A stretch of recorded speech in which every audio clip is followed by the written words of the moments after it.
Wachana na sisi tutembee mahali tunataka. And even if you want to pursue us, don't pursue us inside the church. But of course, when we are seated here, wondering why the president would go to that length of sending goons inside the church to attack leaders, to attack Christians. But we also remember that sometimes back, kanisa ya Kiambaa, watoto walikuwa huko, walichukuliwa wakarudishwa ndani wakachomeka. So we are not surprised, because hii ni tabia ambayo inaonekana it is consistent. So wewe rais endelea, no problem.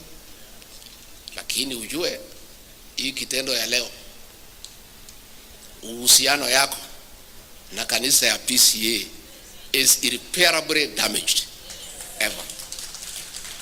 So wewe endelea tu vile unataka, it's okay, there's no problem.